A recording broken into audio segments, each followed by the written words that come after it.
Sathya Sai Speaks, Volume 8, Chapter 17. Unity in Unity.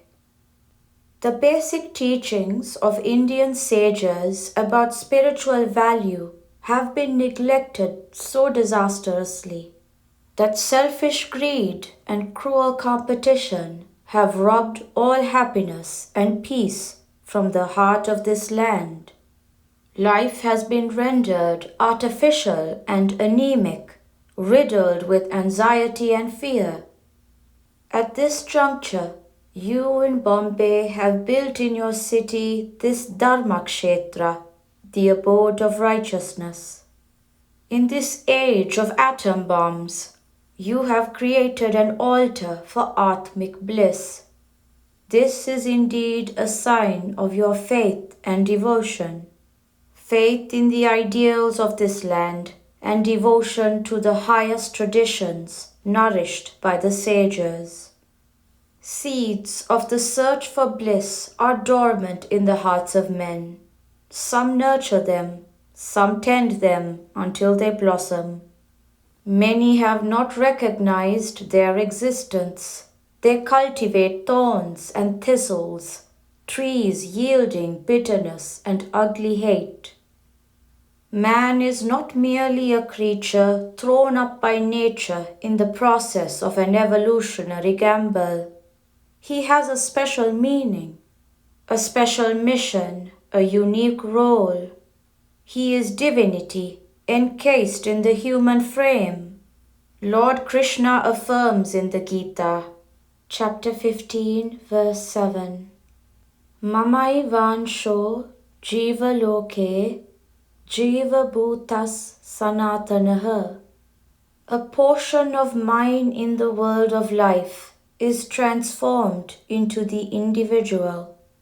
It is he who moves and motivates man. So man is a unit of that unity. He is a child of immortality, set in the background of this mortal world, in this mortal flame. His mission is to merge in the God from whom he emerged. Heaven is not a supra-terrestrial region of perpetual spring. It is an inner experience, a state of supreme bliss. The two codes of discipline laid down for practice. When asked where you have come from, you quickly reply, from Delhi, or from Calcutta, or from Tiruvananthapuram, but those are the places from where your bodies have come to Bombay. Within the body, as its source, sustenance and support, there is the Dehi, the embodied one, distinguishable from the Deha, the body, where it has come from. That is beyond your ken. Investigate into that. Discover the answer. That is the task of man. You will be released from this role only when you have overcome this colossal ignorance and realized the source, the sustenance, and the support, not only of your seeming individuality, but of all the manifold, million-faced sparks of that one divine force. Do not delay any further. The minutes are fleeing past. Be inspired by the yearning to drink the nectar of the realization of your true worth.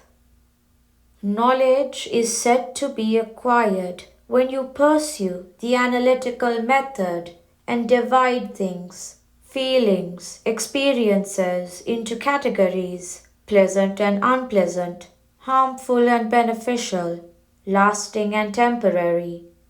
The higher knowledge, however, unifies. It makes one aware of the one which appears as many. It reveals the truth on which falsehood is superimposed. To discover this truth, the classic texts have laid down two codes of discipline, one external and the other internal, the outer and the inner.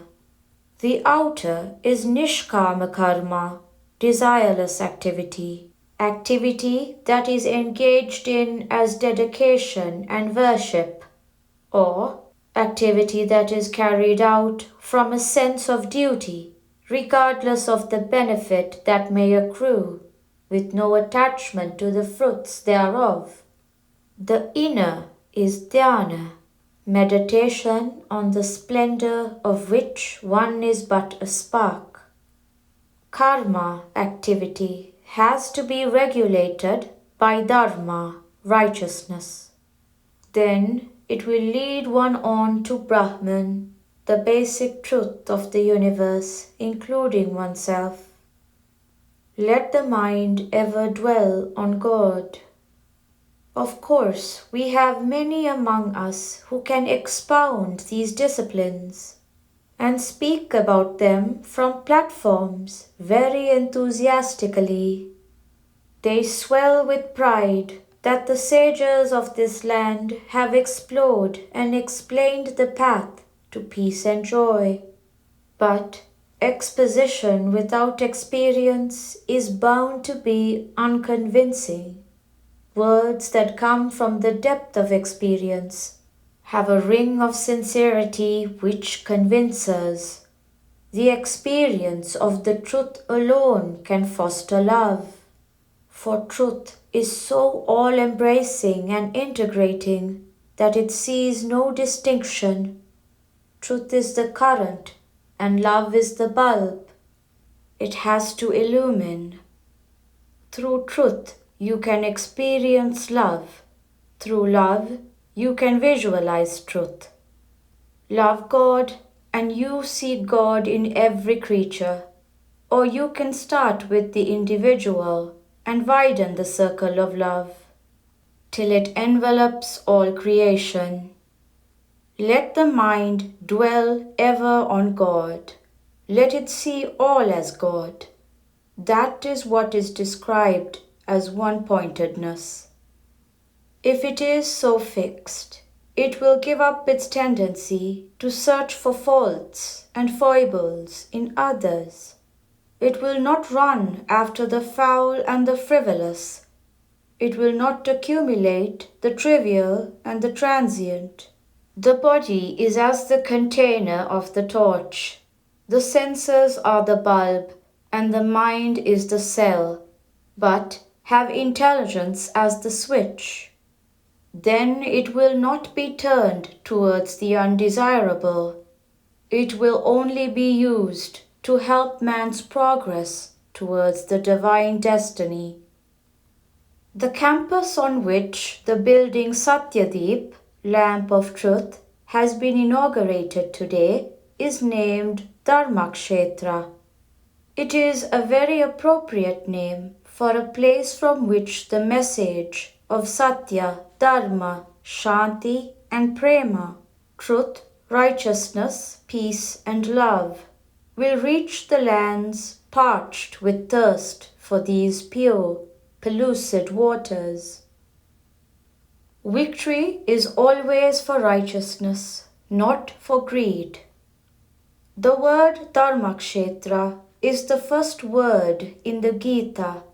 In the very first verse of that song celestial, the Kurukshetra field of action, on which Mamaka, my people, as the blind Dhritarashtra designated them, through fond attachment and egoistic delusion, that is to say, people motivated by greed and passion, and Pandavas, the other people, the good and righteous, the sons of the fair one, the progeny of the pure, is spoken of as already transmuted into Dharmakshetra, field of righteousness. For victory is always for righteousness and not for greed and passion which blind man. For the Lord is on their side. He is the charioteer, chosen as such and willing to serve as such. The word Dharmakshetra is a reminder, a warning, a lesson, an inspiration, a light. You must accept that name in your hearts, for there too the forces of righteousness and covetousness are locked in combat, and the forces of righteousness are helped by the Lord to succeed. The Himalayas are the head of Bharat. Kanyakumari, Cape Comorin, is the feet. Bombay is the stomach. Prashanti Nilayam is the heart. The stomach receives food and distributes strength and stamina to all parts of the body. Your responsibility is great. If you neglect it, the entire land and all that it stands for will suffer. You have undertaken the responsibility of the World Conference of Sathya Sai organizations to be held here next week, and it is a great chance for the expression of love and brotherliness. The Sevadal service organizations of young men and women which you have trained and organized will be an inspiration and an example to all the states in India. If properly guided, the youth of India can be saved from imitative adventures, reckless wanderings into realms of fantasy. They can be led into constructive activities saturated with love and sympathy, where their enthusiasm and skill can be best utilized. Bombay, Bharatiya Vidya Bhavan Campus, May 12, 1968. Keep all personal animosity away from your conduct. Feel that you are kith and kin of each other, belonging to the same family, bound together by love and cooperation. Live amicably, live joyfully, undisturbed by faction and hatred. For some day or other, you have to give up all that you hope to gain through these factions and these hatreds. Sri Sathya Sai Baba.